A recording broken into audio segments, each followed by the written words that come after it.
L'année 2020 se conclut dans un contexte dramatique d'épidémie et d'enfermement, de récession et de crise sociale à venir, de terrorisme et de fanatisme. Alors que tout démontre un temps de guerre, nos dirigeants politiques ont désarmé, appauvri, abandonné et culpabilisé les Français. L'histoire retiendra que c'est le candidat d'En Marche qui a mis la France à l'arrêt et que le pensée printemps a débouché sur le endurer l'hiver et son grand froid économique. La classe politique a failli dans son ensemble, jetant la souveraineté et l'identité de notre pays aux oubliettes, incapable d'assurer nos avenirs. Elle ne sait plus que brider, brimer, censurer les libertés et contrôler les Français jusqu'à l'absurde. Un simple passant est réprimé pour un rien, tandis qu'un clandestin peut traverser allègrement des milliers de kilomètres pour tuer des Français, des catholiques, dans une basilique. Pour retrouver nos libertés, frappons plus fort et commençons par déboulonner ceux qui ont détruit sciemment, consciencieusement, méthodiquement notre nation et mettons constamment en avant ceux qui défendent l'esprit français et la civilisation européenne. C'est vital pour notre pays et c'est ce que fait, avec un succès croissant, TV Liberté depuis bientôt 7 ans. C'est votre don qui va permettre de poursuivre et d'amplifier cette mission. Pour nos libertés, frappons plus fort. La presse alternative n'est pas seulement un noble projet, c'est une réalité d'aujourd'hui. En 2020, ce sont des millions de Français qui, chaque mois, se fient à TV Liberté pour s'informer. Ce succès est un véritable doigt d'honneur à cette presse à plat ventre qui, dans l'entre-soi, la consanguinité, nous ment pour mieux nous abrutir. Et là encore, nous contrôler. Ils ont l'argent de l'État, le vôtre, celui des annonceurs, des oligarques, des groupes de pression. Nous vous avons, vous. Alors, par votre don, maintenant, contribuez à l'existence et au dynamisme de votre télévision. Frappons plus fort. TV Liberté a multiplié par 3, parfois par 5 ses audiences en 1 an. Nous sommes désormais une force de frappe au service de nos idéaux communs. Cette nouvelle puissance de feu, malgré les censures, s'avère indispensable pour participer au libre discernement des Français. La presse alternative française doit peser dans les choix cruciaux de demain. Avec votre aide, elle va être en capacité, ici comme d'autres ailleurs, de contrer le camp de la renonciation, le camp de la trahison.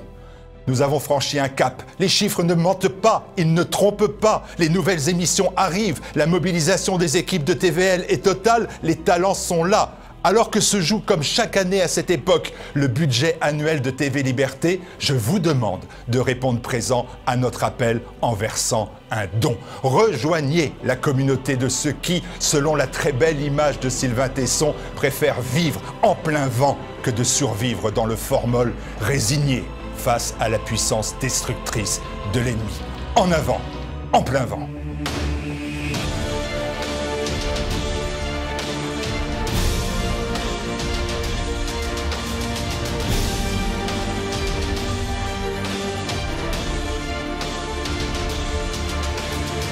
Frappons plus fort.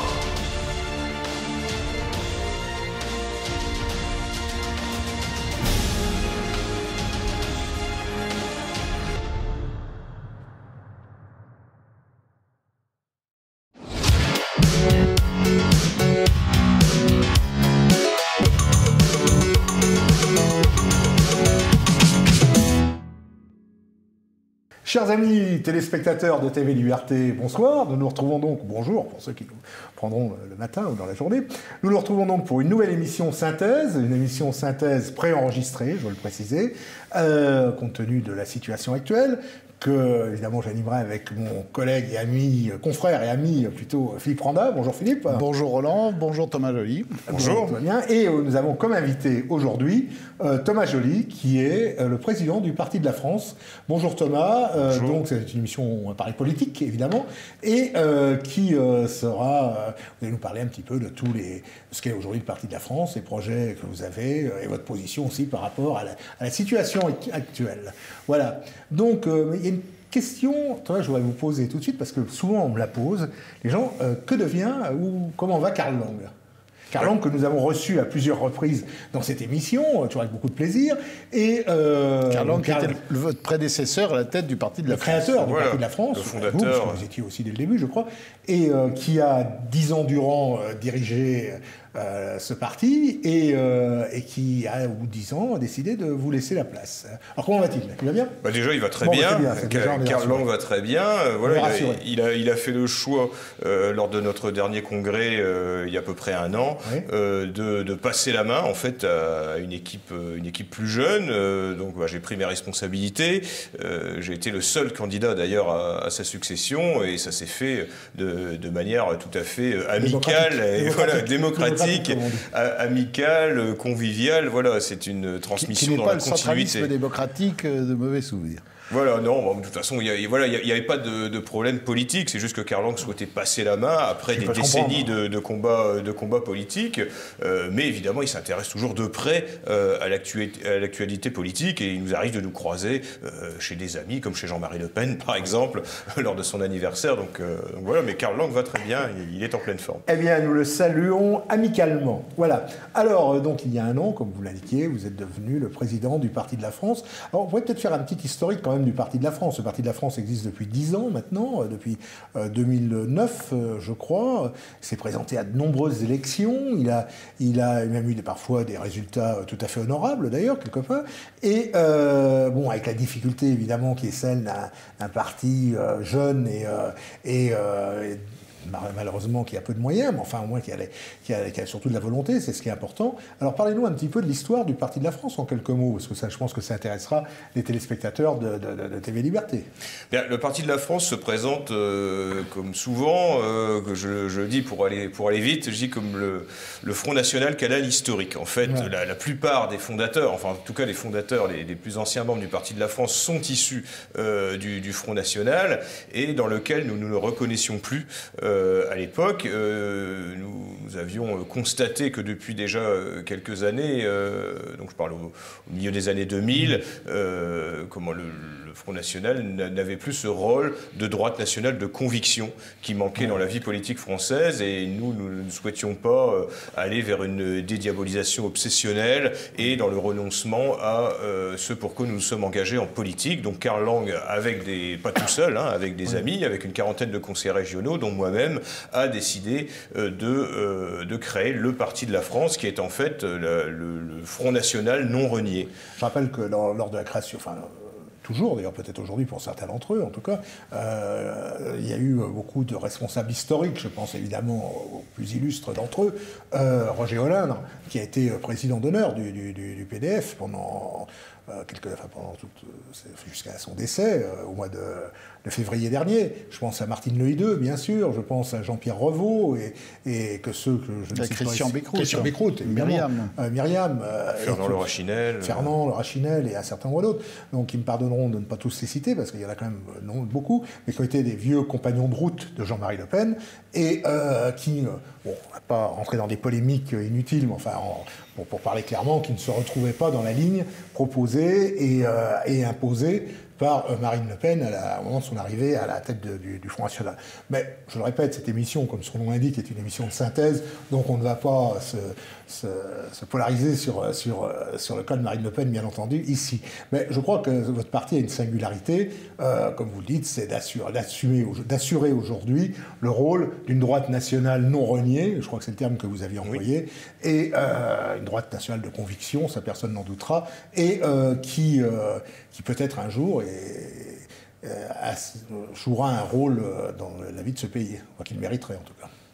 Tout du moins, nous l'espérons. Voilà. Malheureusement, les événements nous donnent raison, que ce soit au niveau de la droite nationale, puisque toutes les prévisions que nous avions faites sur les dérives qu'avait enclenché la nouvelle direction du Front National sont arrivées, jusqu'au changement de nom et au parricide, puisque Jean-Marie Le Pen était exclu de son propre parti. Et ensuite, hélas, on aurait préféré se tromper, mais les événements nationaux, les événements européens, les événements mondiaux qui nous ont donné raison et qui indiquent qu'il ne faut, dans une telle situation, une situation aussi tragique, il faut proposer des solutions relativement radicales et non pas essayer de s'adapter au déclin, de s'adapter à la décadence, puisque nous sommes en phase, on va dire, de colonisation migratoire, pour reprendre un des sujets essentiels du Parti de la France, et que nous ne pouvons pas nous contenter de dire qu'il faudrait faire entrer un peu moins d'immigrés, à l'heure où aujourd'hui la colonisation migratoire est un danger mortel pour la survie de notre propre peuple. Donc voilà, nous sommes un parti politique qui prône la remigration massive des populations extra-européennes inassimilées. Par exemple, ça fait partie des choses qui ne sont plus proposées par personne sur la scène politique, et c'est peut-être aussi une raison pour laquelle nous ne sommes pas invités dans les médias généralistes. Alors, puisque, justement, vous n'êtes pas invité, mais en fait, c'est le problème de tous les partis sur l'échiquier politique assez vaste. Quand on n'est pas un parti reconnu électoralement, automatiquement, les médias ne s'intéressent pas à vous, quoi que vous disiez, quoi que vous proposiez. Alors, c'est là le problème. Monsieur Philippot, qui fait par exemple 0,65% aux élections européennes, est toujours régulièrement invité. Oui, mais il n'est invité que lui, et personne ne connaît le nom de son parti, et c'est lui qui, effectivement, mais il était déjà omniprésent dans les médias avant, lorsqu'il était le bras droit de Marine Le Pen. Je crois que c'est très facile pour un système d'avoir un cercle d'invités concentrique, on va dire, avec des gens qui ne remettent pas en cause justement ce système. Je crois que c'est très facile aussi de la part du système de faire émerger des nouvelles têtes. Donc je crois qu'ils ont la main là-dessus. Donc après, on ne va pas non plus entrer de force dans les plateaux télé. Avant d'être connus, les gens connus étaient inconnus. Voilà, exactement. Mais je crois que c'est notre discours qui ne passe pas forcément les personnalités. Pour résumer un petit peu ce que vous nous disiez tout à l'heure, c'est cette phrase admirable de Jean-Marie Le Pen qui a dit « C'est pas au moment où le diable devient sympathique qu'il faut se mettre à dédiaboliser ». Bon, voilà, parce que les événements donnent finalement raison au diable. Bien sûr. Et quels sont vos rapports avec les autres partis de la droite nationale ou des mouvements ou des personnalités? Je pense à Robert Ménard, à Nicolas Dupont-Aignan, à Jean-Frédéric Poisson. Est-ce que vous avez des rapports avec eux ou pas du tout? Alors écoutez, je ne parle pas de cette fameuse union de la droite, cette arlésienne de la politique. Le Parti de la France, je n'ai pas. Je sais que voilà, des contacts avaient pris avec Nicolas Dupont-Aignan n'ont pas abouti. Je rentrerai pas dans les détails. Donc je ne crois pas que, en particulier, je pense à Nicolas Dupont-Aignan, n'ait pas l'intention, on va dire, de franchir le pas d'une union, on va dire, de la droite nationale. Je pense que c'est quelqu'un qui est encore dans le système, qui ne tient pas à franchir certaines lignes, et malheureusement, c'est justement en franchissant ces lignes que l'on pourrait créer une dynamique, je pense, nationale, et donc je ne pense pas qu'on puisse compter sur monsieur Dupont-Aignan. Monsieur Ménard, on n'a pas eu de contact, on va dire personnel, mais des membres du Parti de la France ont eu contact avec lui qui étaient très cordiaux, et ensuite, vous m'avez cité Jean-Frédéric Poisson, bon pareil, voilà, on a citer Jacques Bompard, des amis communs, mais ensuite, au-delà des sympathies personnelles qu'on peut avoir avec les gens, je pense qu'il faut une véritable dynamique, qu'elle soit populaire, électorale, financière, politique. La plupart des gens que je viens de vous citer déplorent qu'il n'y ait pas cette union de la droite dont ils reparlent tout le temps et qui ne se fait évidemment jamais. Vous, est-ce que vous êtes partisan de cette union de la droite? Je crois qu'il faut aller sur le plus petit dénominateur commun. Et à partir du moment où on ne remet pas en cause l'invasion migratoire dont la France est victime, la colonisation migratoire islamique... Tous les gens qu'on vient de citer, ils la remettent en cause.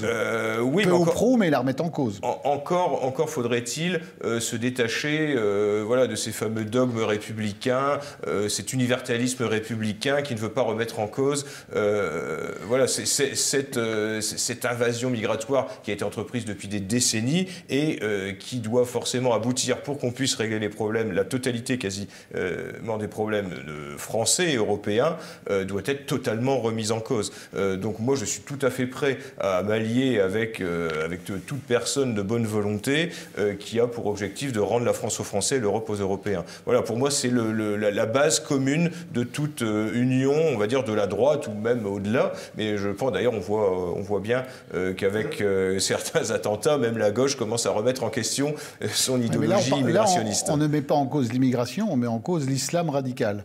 C'est justement une grande différence dans l'esprit des gens. Ce sont les méchants islamistes barbus qui font ça. Ils ne voient pas le rapport avec l'immigration. Je vous entends parler, à juste titre, on a franchi un cap. Avant, on ne parlait pas, même la presse ne parlait pas d'islamisme. Là, maintenant, on parle, l'ennemi, c'est l'islamisme. Donc, petit à petit, malheureusement... Le Parti de la France avait fait, il y a quelques années, avait sorti une affiche et un tract, si je me souviens bien, qui était tout à fait... qui disait bien les choses. Vous avez adoré l'immigration, vous avez aimé l'immigration, voilà, vous adorez l'islamisation. Bon, aujourd'hui, on se rend compte qu'il y a de moins en moins qui adorent ni l'un ni l'autre. Oui, mais justement, surtout à cause de l'attentat récent à Conflans, on braque l'objectif sur l'islamisme, on ne le braque pas sur l'immigration. Tous les immigrés ne sont pas forcément des islamistes, même s'ils sont nombreux. Mais tous les islamistes sont des immigrés ou issus de l'immigration. Donc je crois qu'à un moment, il faut bien savoir trancher. Et je crois que même malgré l'hypocrisie de certains politiques, de certains militants voilà, qui vont être interrogés, de certains syndicalistes, ils font tout à fait le rapport, puisque voilà, il est évident qu'on ne peut pas dissocier politique migratoire d'islamisation de notre pays. Et je pense que s'en prendre uniquement à l'islamisation est une erreur. Imaginer qu'il puisse y avoir un islam républicain des Lumières est une aberration. Je pense qu'il faut aller véritablement à la cause du problème, c'est-à-dire la colonisation migratoire et islamique par conséquence de notre pays. Et le Parti de la France a un discours très clair à ce sujet. C'est ce que dit Éric Zemmour régulièrement sur ah bon, j'ai aucun problème à trouver des points communs avec Éric Zemmour. Voilà, c'est pas parce que Éric Zemmour le dit c'est pas vrai. Non, Éric Zemmour. Nous en sommes fort aises qu'ils le disent, et bien d'autres d'ailleurs.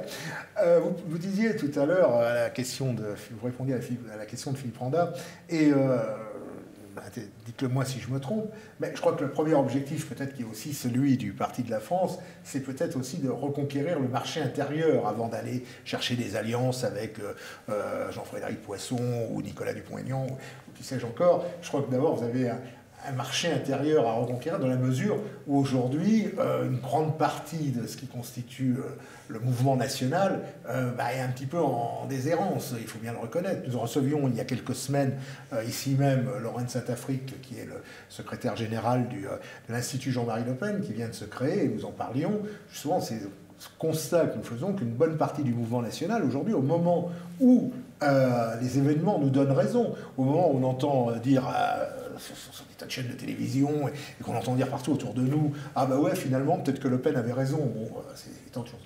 Je suis autant de s'en rendre compte à un moment ou à un autre, mais enfin, bon, quoi qu'il en soit, c'est peut-être aussi votre objectif de reconquérir ce marché de, pardonnez-moi dans tous les termes, qui n'est pas très élégant, mais enfin, qui en l'occurrence, voilà, c'est celui-là, de reconquérir un petit peu toute cette masse de gens qui ont été militants, ou qui le sont toujours, mais qui ne se retrouvent plus forcément dans les structures grand public actuelles. Bien sûr, nous avons pour objectif déjà de nous présenter aux élections quand nous pouvons. Oui. Parce que le problème n'est pas, on va dire, humain, c'est pas par manque de candidats. Aux élections sénatoriales, d'ailleurs, je crois que vous avez présenté quelques listes. Oui, effectivement, bon, c'est très symbolique, puisque voilà, le collège électoral, ce sont des élus. On ne va pas dire que ce soit spécialement des gens qui se retrouvent dans la droite nationale de conviction, mais voilà, ça nous permet de nous faire connaître auprès des élus locaux. Permet de faire voir aussi au niveau de la presse locale. Donc on essaie de se présenter là où on peut. Nous, on est en position, on va dire, de guérilla électorale, étant donné que nous ne pouvons pas aller forcément sur des élections qui coûtent très cher, en particulier si on ne fait pas le pourcentage nécessaire pour pouvoir être remboursé. Mais nous ne faisons pas partie de ces structures, ces organismes, de ces mouvements qui regardent les élections avec dédain, en disant que c'est déjà de l'implication, enfin voilà, de la complicité avec le système ou quoi que ce soit. Non, nous nous adressons aux Français, nous nous adressons pas à un cercle d'initiés, on s'adresse à un microcosme, on s'adresse aux Français en priorité, aux Français, comme vous le disiez, peut-être orphelins d'une véritable droite nationale. Donc, Thomas Joly, cette année 2020 n'est pas une année comme les autres, c'est clair. Cette crise du Covid... La Covid, vous avez raison, Roland. Le virus a changé de sexe. Oui, il a changé de sexe. Il a muté, lui aussi. Il y a une influence, il y a une influence LGBTQ, là, sûrement, sur le virus. La position du PDF et votre position à vous, vous en pensez quoi de cette crise ? Écoutez... Est-ce que vous êtes alarmiste ou plutôt... Oui, je suis alarmiste avec les conséquences de la gestion catastrophique de cette crise, tant par les dirigeants français qu'européens, voire mondiaux. Je pense qu'on assiste à un échec cuisant de la bureaucratie des États, de gens de dirigeants qui n'ont pas voulu prendre leurs responsabilités en ouvrant le parapluie, en prenant des mesures, on va dire, dans la précipitation, dans l'impréparation totale pour aboutir à une catastrophe économique mondiale et humaine, je pense. Je crois qu'en fait, ce n'est pas une vraie pandémie.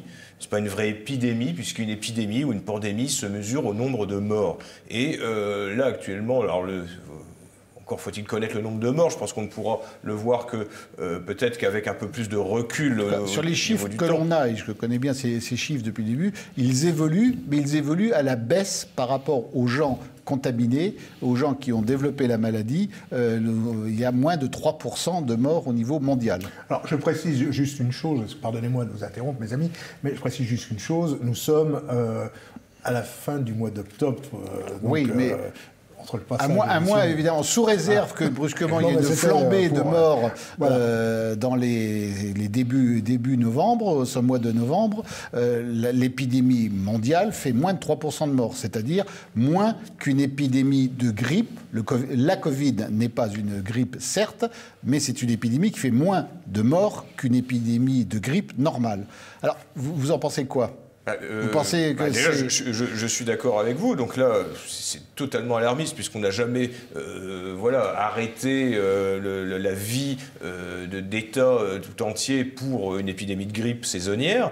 Et d'autre part, concernant le nombre de morts du Covid-19, je ne sais pas si les gens sont morts. On ne sait pas si les gens sont morts du Covid ou avec le Covid. Et souvent, ce sont des gens, d'un certain âge, même si tout le monde a le droit, ce sont les chiffres. A le droit de mourir dans son lit, pas forcément atteint du Covid, mais voilà, on retrouve en fait les mêmes personnes vulnérables que pour beaucoup d'autres maladies, beaucoup d'autres virus, beaucoup d'autres pathologies, et je crois qu'on essaie d'angoisser les Français à un point qui est digne des manipulations des masses quand on regarde les chaînes d'information. Dans quel but pour vous? Pourquoi ils font ça? Parce qu'ils ont paniqué? Parce qu'ils ont un but derrière tout ça? Je crois que le système y a trouvé son intérêt.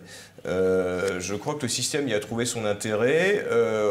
On a essayé de terroriser les gens, d'avoir un discours apocalyptique pour les laisser dans la peur et leur imposer un nouveau mode de vie, avec le réchauffement climatique, avec le changement climatique, les climato-tarés qui ont essayé de manipuler la population. Ça n'a pas totalement fonctionné.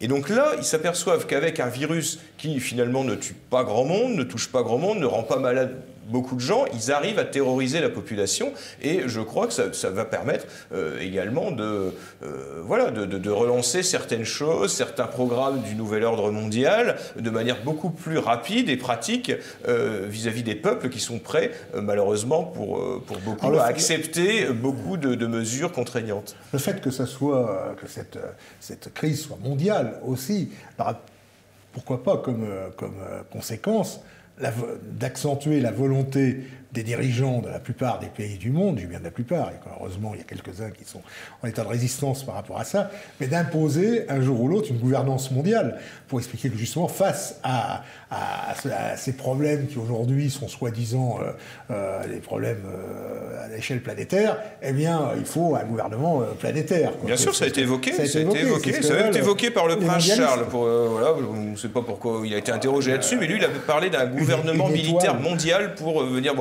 Mais voilà, ça fait partie aussi des choses en disant, regardez, c'est tous ensemble, maintenant les États s'est dépassé, et ce sont des structures supranationales. Les États s'est dépassé, mais la première chose qui a été faite au moment où l'épidémie brusquement s'est imposée à tout le monde, c'était de fermer les frontières, chose impossible et immorale qui a été réalisée en 48 heures. par tous les pays sans aucune concertation. Mais comment vous expliquez le silence de tous de toutes les personnalités politiques, de tous les partis politiques, vous allez peut-être me dire à l'exception du PDF, mais face à ce qui se passe, à cette folie du coronavirus? Parce qu'ils ont tous, de Marine Le Pen à Jean-Luc Mélenchon, tous, ils sont unanimes en disant c'est terrible, le gouvernement n'en fait pas assez quand les gens se disent dans l'opposition. Mais en fait, ils ont tous le même langage. C'est terrible. Ils en auraient fait peut-être encore plus dans le confinement, encore plus dans les masques. Ils sont toute la classe politique. D'ailleurs, si vous adhérez au Front National, vous aurez un masque gratuit. Oui, paraît-il. Enfin, c'est plus le Front National, Roland, je vous le rappelle, c'est le Rassemblement national. Parce que ce sont en fait des petits rentiers de la politique. Parce que ce ne sont pas des gens qui sont prêts à... Alors qu'il y aurait quand même un boulevard pour la personnalité politique de dénoncer cet État où là, chaque jour, on a la preuve que les libertés se restreignent, que les mesures sont incohérentes. Oui, mais quand on a pour unique objectif la dédiabolisation...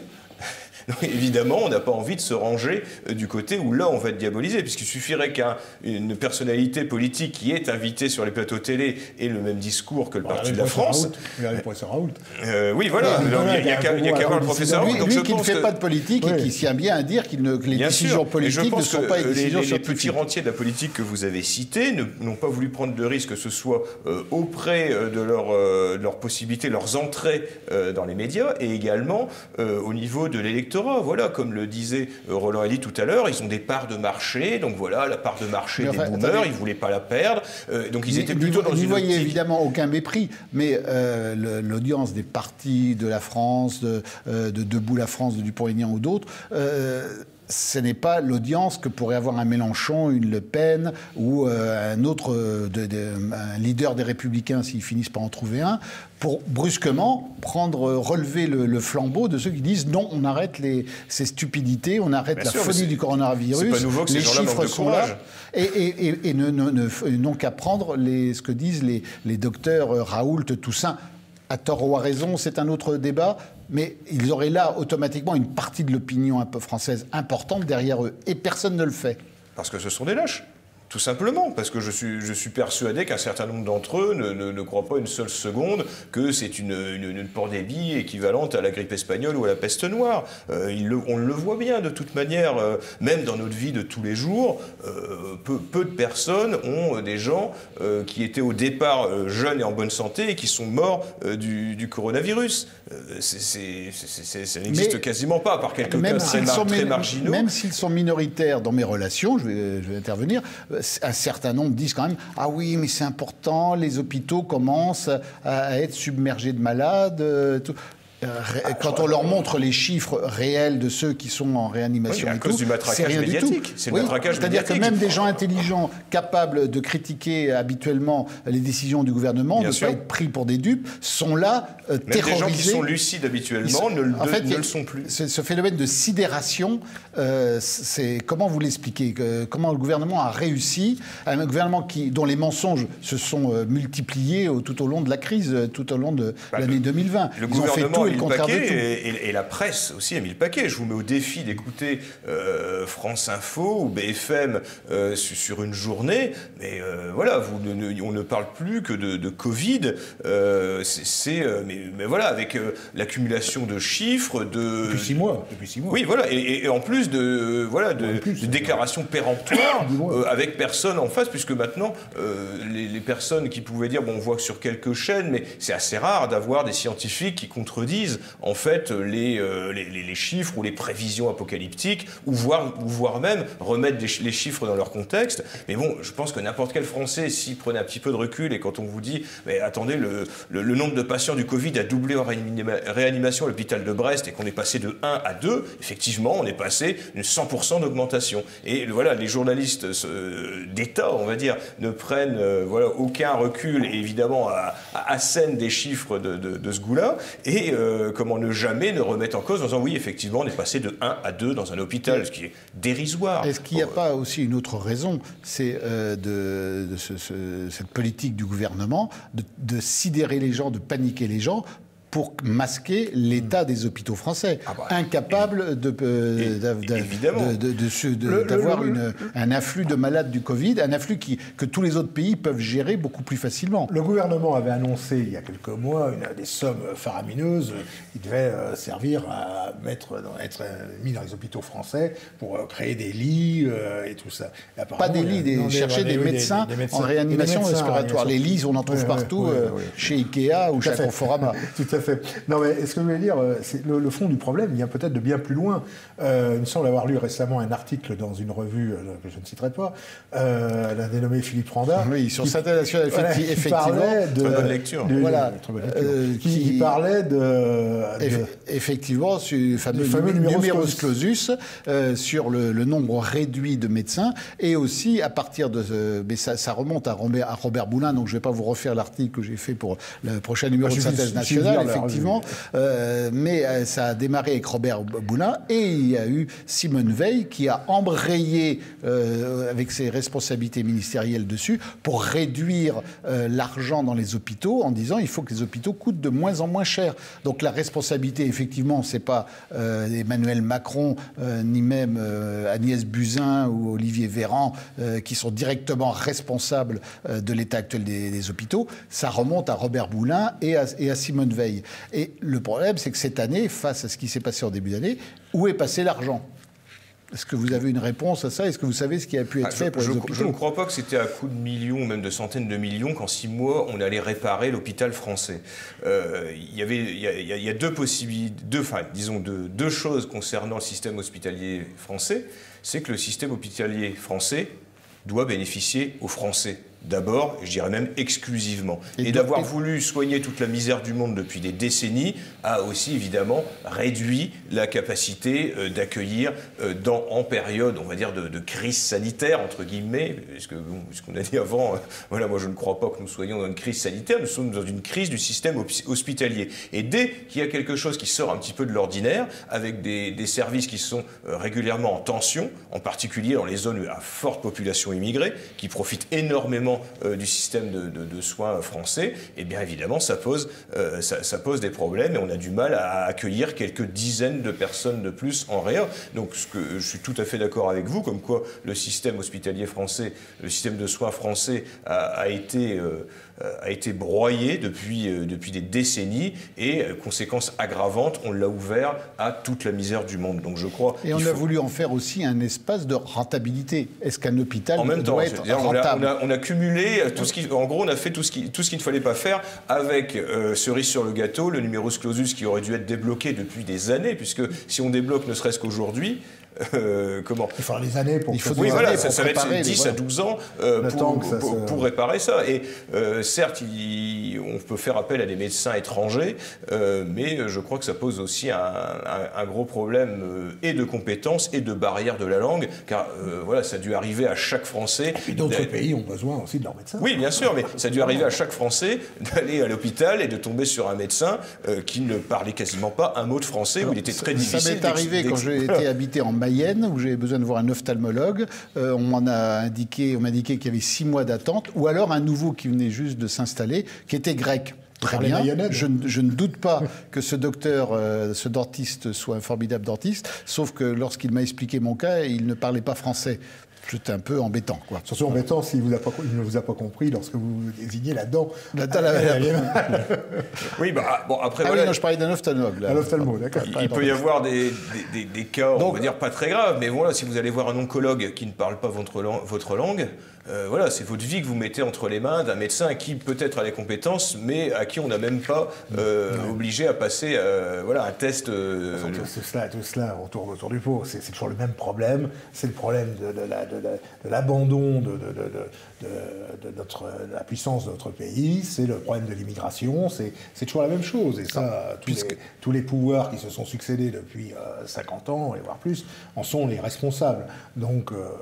Ils ont géré le déclin. On va dire qu'à aucun moment ils n'ont essayé d'entreprendre des mesures radicales et efficaces de redressement national, tout ça par lâcheté, parce que en fait on a affaire à des gestionnaires du déclin qui, voilà, des gens comme François Hollande ne se représentent même pas, sachant qu'ils vont se prendre une veste. Donc voilà, ils sont juste, voilà, ils font une pige, quoi. On va dire, ils font une pige, et puis on n'a pas du tout l'impression que ces gens-là se destinent, se mettent au service des Français.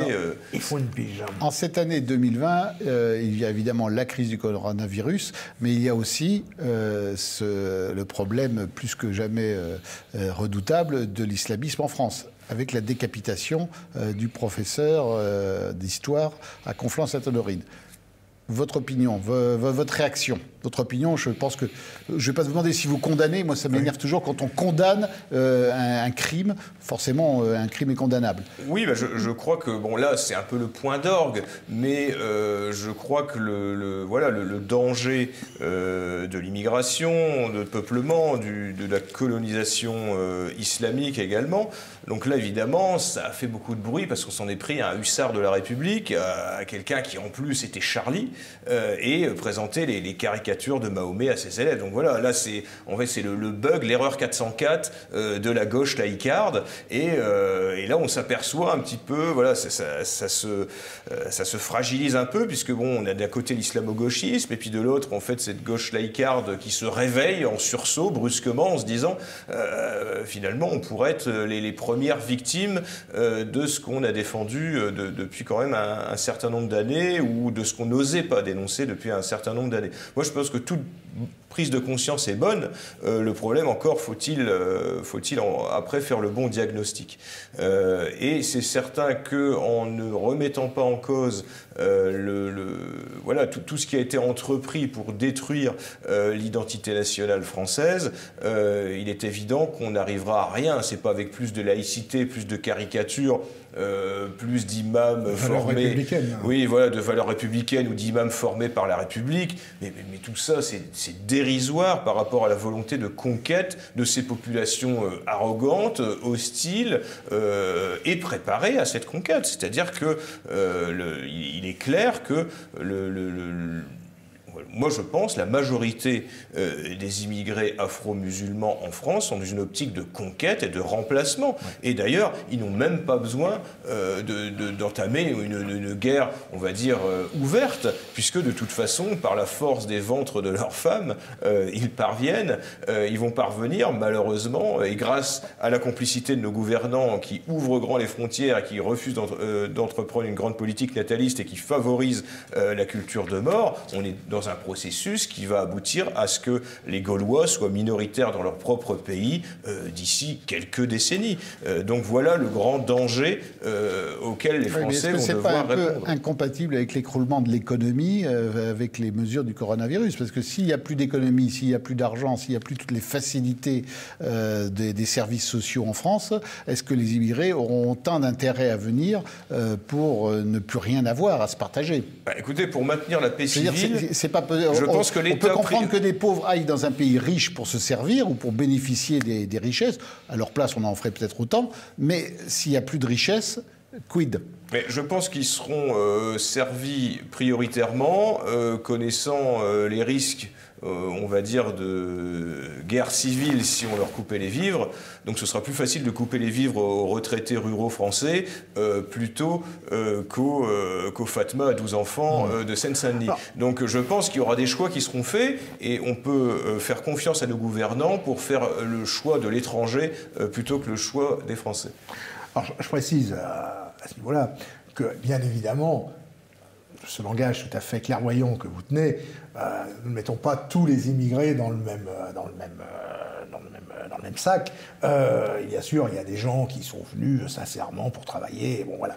Donc les choses soient claires de ce côté-là, qu'on n'aime pas nous dire après... on s'en est jamais pris aux immigrés en tant que tels, on s'en est pris toujours à l'immigration. Au système qui a engendré l'immigration et qui fait qu'aujourd'hui, des milliers de gens, qui sont d'ailleurs, des millions de gens, qui sont d'ailleurs pour la plupart d'entre eux des victimes, elles aussi, comme le sont... Moi, c'est pour ça que je reviendrai sur le terme conquête. Pas sûr que c'est une conquête. Victimes du système migratoire. C'est la première chose qu'il faut dire, le système mondialiste, pour aller plus loin. Voilà. Donc, oui, je reviens sur le mot conquête. Certains peut-être viennent en conquête, notamment les islamistes, ça c'est clair et net. Je ne pense pas que ce soit forcément la majorité de l'immigration et des immigrés. Ils viennent ici parce qu'ils croient qu'ils vont avoir un mode de vie avec des avantages qu'ils n'ont pas dans leur pays. Alors, et qu'ils obtiennent et qu'ils obtiennent, au moins dans un premier temps, mais ils n'obtiennent pas forcément à long terme, parce qu'à long terme, plus ils vont s'assimiler, si tant est qu'il y en ait qui s'assimilent, plus ils vont se retrouver avec les mêmes problèmes que les Français de souche. Donc, je crois que là, il y a une chose, je ne pense pas qu'ils arrivent tous avec cette volonté de violence et de conquête, sauf les islamistes. Ça, on est bien entendu.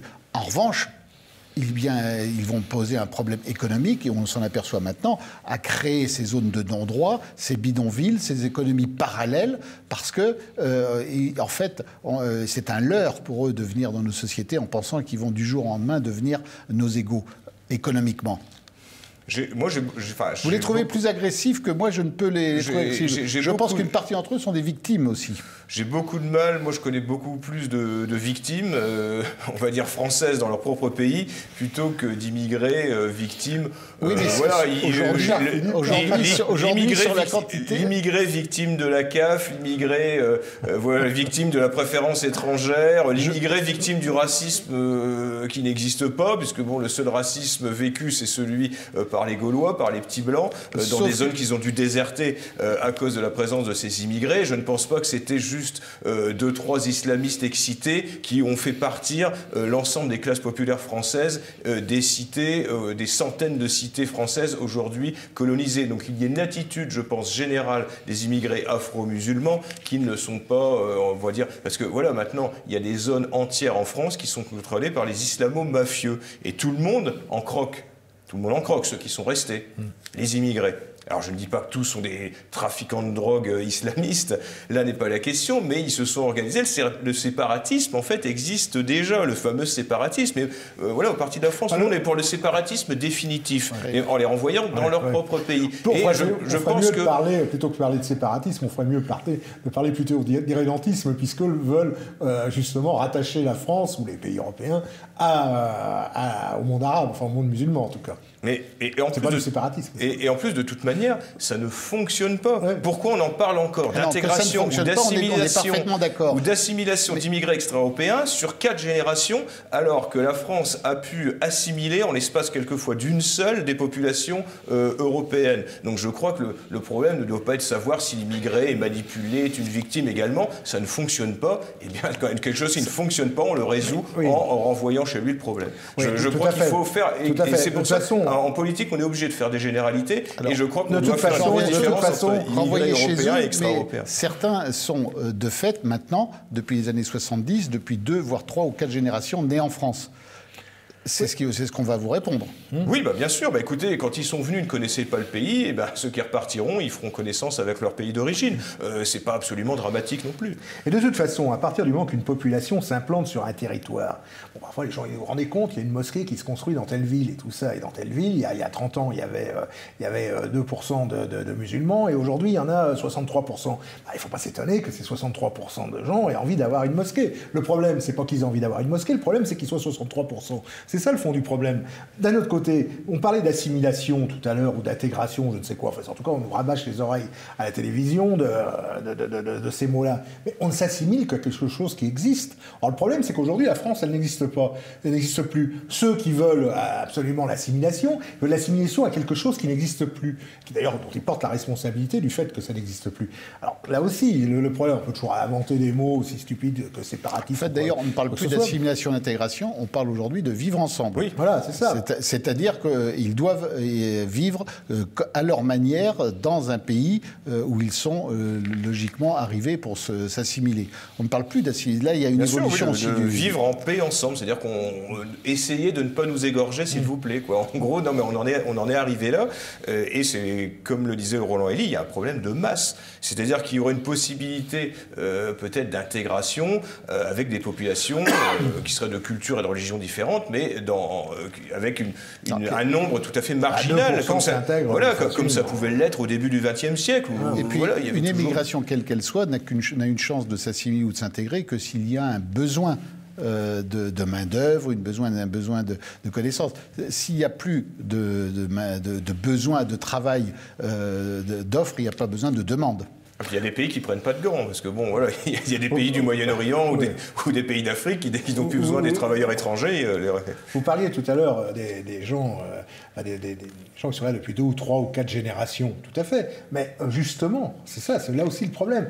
Souvent, ceux qui étaient de la première génération, d'ailleurs on entend souvent de la deuxième génération, on entend souvent des gens issus de l'immigration qui nous disent « Ah bon, on ne comprend plus les jeunes d'aujourd'hui. Oui, » Parce que eux s'assimilaient davantage. Bah oui, ils s'assimilaient parce que, comme le disait très justement Thomas Joly, l'assimilation, elle peut se faire que quelque chose, je disais d'ailleurs tout à l'heure, qui existe. Or, le problème, c'est qu'aujourd'hui, ces enfants de la 4e ou 3e génération, ils ont une soif d'identité. Or, cette identité, ils ne vont pas la trouver dans la France dans laquelle ils ne se sont pas assimilés, ou alors ça va être dans des valeurs tout à fait artificielles, du style ce qu'on voit à la télévision, ou toutes les âneries qu'on peut entendre ici et là. Bon, ils ne vont pas s'assimiler à ça, ils vont s'assimiler à quelque chose qui existe à leurs yeux. Or, aujourd'hui, depuis une quarantaine d'années, qu'est-ce qui existe à leurs yeux ? C'est le réveil de l'islam, c'est tout. Et ils cherchent à s'assimiler, justement, ils cherchent à imposer leur civilisation sur notre territoire. Et c'est tout à fait, quelque part, c'est tout à fait logique. Mais la responsabilité, elle est à qui ? Tout simplement, une fois de plus, à la classe, à nous. Et à l'éducation nationale, par exemple. À l'éducation nationale, aux médias, à la classe politique française, à tous ces gens-là qui, pendant 40 ans, ont fait la politique de l'autruche et ont laissé faire tout ce qui s'est passé. Et ont dénigré la grandeur de la France. On en revient à ce fait tragique de ce professeur décapité. Est-ce que vous pensez, je crois que vous connaissez bien le milieu universitaire des écoles et autres, est-ce que vous pensez que ça va faire changer le corps enseignant d'optique sur l'islam et sur l'immigration ? Ça va peut-être... Parce que là, ils ont été touchés directement. Oui, ça va peut-être leur ouvrir les yeux. Mais je crains que certains, par lâcheté ou par préservation de leur propre sécurité physique, soient encore plus prudents qu'ils ne pouvaient l'être actuellement sur tout ce qui concerne l'islam, en particulier dans les zones, on va dire, où il y a beaucoup d'élèves afro-musulmans. Et je crains aussi que... Comme d'habitude, on puisse compter, que ce soit sur les syndicats, que ce soit sur la classe politique, que ce soit sur les médias, pour justement encadrer, on va dire, cette prise de conscience, de telle façon à ce qu'on n'aille pas trop loin et qu'on reste dans un cadre républicain d'intégration et de vivre ensemble. Alors que... ce sont les discours dans la réalité. Les professeurs commencent-ils à avoir quand même peur Bien sûr, des réactions ? Beaucoup de professeurs n'ont pas attendu.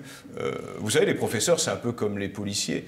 C'est-à-dire qu'en fait, ils vont avec une prime, ils font leur début dans des zones et dès qu'ils peuvent s'en aller, ils s'en vont dans des zones colonisées. Et après, dès qu'ils peuvent, ils s'en vont dans des zones, disons-le, un peu plus blanches, parce que ils fuient en fait cette immigration et ne restent plus comme professeurs dans ces zones afro-musulmanes, ne restent plus que des professeurs eux-mêmes afro-musulmans.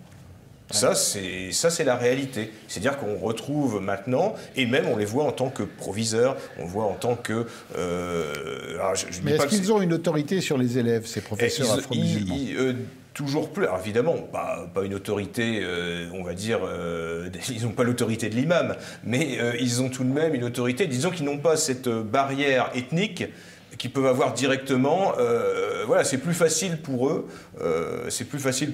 Avec ces élèves, puisque dès qu'il y a la barrière ethnique, c'est l'ennemi, c'est le représentant de l'État, c'est le blanc, et en particulier jeunes femmes blanches en banlieue, c'est très compliqué en tant que professeur. D'ailleurs, beaucoup arrêtent. Et en plus, sans vouloir faire dans le corporatisme, mais c'est vrai que sous-payer des jeunes professeurs en les mettant dans un collège ou dans un lycée professionnel, ou à problème en pleine zone dans le 93, parce que ce qui arrive malheureusement à des jeunes enseignants, ils arrêtent ou ils vont dans le privé, parce que c'est insupportable. C'est insupportable. Petite question, pensez-vous qu'un professeur d'origine Afrique noire ait beaucoup d'autorité sur des élèves nord-africains, d'origine nord-africaine ? Alors, il peut y avoir des conflits, parce que bon, on parle du soi-disant racisme des Blancs, des Gaulois, des Bas. Il est entendu que seuls les Blancs sont racistes. Voilà, mais parfois il peut arriver le niveau de racisme en général des Maghrébins par rapport aux subsahariens est quelquefois très impressionnant, et qu'on peut voir d'ailleurs sur les réseaux sociaux, qui n'est pas censuré. Donc ça doit se retrouver dans les collèges français maintenant. Mais oui, ça peut se retrouver, mais je pense qu'il n'est pas, on va dire, aussi automatique que celui qu'il peut y avoir vis-à-vis des Français de souche.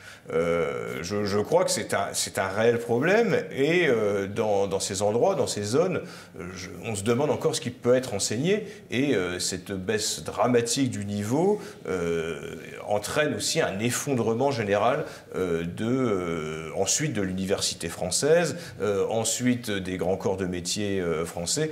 Donc effectivement, c'est un problème, mais c'est tout le problème de l'immigration, colonisation, qui est le problème central aujourd'hui de la France et de l'Europe. Alors, on l'a bien compris, Thomas Joly, donc le Parti de la France défend la France française par rapport à la France qu'on veut nous imposer aujourd'hui. Alors, il nous reste peu de temps, et je voudrais quand même que vous nous parliez justement un petit peu, en quelques mots, des axes actuels de propagande du Parti de la France, parce que vous venez de publier une brochure, qui est très bien faite d'ailleurs, qui s'appelle « Les 9 idées-forces du Parti de la France ». Alors cette brochure, c'est pas un programme, ce sera un peu court, mais enfin en tout cas c'est des idées-forces, comme c'est indiqué, et comme il est indiqué. Et alors parlez-nous un petit peu de ça, Thomas, s'il vous plaît. Déjà, il suffit d'aller sur le site du Parti de la France pour le télécharger, c'est 24 pages. Vous donnez l'adresse du Parti de la France? Le-parti-de-la-france.fr. Alors c'est tout plus simple, c'est d'aller dans Google comme tout le monde, on met Parti de la France et on tombe directement sur le site, ou sur mon blog, on tape Thomas Joly, on tombe très vite sur le site. Oui, voilà, on n'a pas voulu faire un programme, on va dire chiffré, avec des chiffres qui auraient été obsolètes 6 mois plus tard. Ce sont les grandes orientations de ce que nous estimons nécessaire pour revitaliser l'État, revitaliser la France, redresser la France et rétablir l'État national. Nous estimons que voilà, il y a des grands axes à tenir, à prendre, qui soient migratoires, enfin, dire identitaires, économiques, politiques, sociétaux, en particulier la défense de la vie, et également en finir avec des dogmes qui ont abouti à la situation dramatique actuelle. Donc je ne vais pas rentrer dans les détails ou prendre une mesure par-ci, une mesure par-là. Il est évident qu'il faut des axes, et on n'a rien inventé. Ce sont des axes qui ont été pris par la droite nationale depuis des décennies. Évidemment, c'est un peu adapté pas à l'ère du temps, disons. Au moment. Oui, voilà, au moment, mais malheureusement, avec l'aggravation de tous les maux qui touchent la France depuis des années, voilà, c'est un guide de conduite à tenir pour un parti de droite nationale que nous entendons incarner, mais voilà, nous sommes aussi ouverts à d'autres alliances, pourvu qu'elle aille dans le sens de la France française et de l'Europe européenne. Eh bien, écoutez, Thomas, je crois que vous avez un petit peu tout dit, en ce qui concerne en tout cas votre parti. Je vous rappelle aussi que le secrétaire général est Bruno Hiroux. Oui. Le délégué général Jean-François Touzé. Qui a d'ailleurs contribué avec quelques autres membres du Parti de la France à la rédaction de ce guide. Donc je leur remercie. Et Bruno Hiroux et Jean-François Touzé alimentent régulièrement de réactions à l'actualité le site du Parti de la France. Jean-Claude Rolina aussi. Exactement, Jean-Claude Rolina qui est l'un des amis de synthèse. Tout à fait, un collaborateur. Et qu'on recevra très prochainement. Très prochainement, bien sûr. Le truculent Jean-Claude Rolina. Le truculent Jean-Claude Rolina. Ouais, une petite question. Allez, la prévision politique. Si les élections régionales et cantonales on dit départementales maintenant, ont lieu, sont maintenues et ne sont pas annulées ou repoussées par le gouvernement, le Parti de la France sera présent, bien sûr. nous allons essayer, mais le coût pour les grandes régions, donc je pense que voilà, il faudrait peut-être se rassembler pour proposer une véritable alternative de droite nationale, mais je crains que ces élections soient de nouveau, hélas, complètement faussées en fait par la situation sanitaire, puisque je pense qu'il va y avoir un prolongement jusque la moitié de l'année prochaine, puisqu'on parle de prévision. Donc je pense que ces élections vont encore une fois être faussées, comme l'ont été les élections municipales, et que malheureusement nous n'aurons pas de réaction populaire électorale lors de ces élections. Mais nous essaierons d'y participer là où nous le pourrons et là où nous estimons qu'il sera utile de le faire. Donc dans les situations actuelles, vous êtes plutôt pour les repousser ou les maintenir quand même ? Écoutez, je crois que en fait, pour l'instant, les Français sont dans un tel état de sidération qu'ils ne sont pas intéressés par ce type d'élection locale. Donc pourquoi ne pas les repousser? Mais ça va être dur de les jumeler avec l'élection présidentielle de 2022. Eh bien, Thomas Joly, merci pour toutes ces précisions sur le combat que vous menez, sur le combat que mène votre parti, donc le Parti de la France, et ceux qui veulent évidemment vous rejoindre ou vous écrire pour donner leur avis, eh bien, ils peuvent le faire en consultant le site du Parti de la France où tout est indiqué. Voilà, eh bien, bonne chance et bonne continuation dans votre combat national et identitaire. À très bientôt. J'en profite aussi, bien sûr, je tiens aussi, bien sûr, à remercier à la technique Raphaël et Albéric qui ont réalisé cette émission.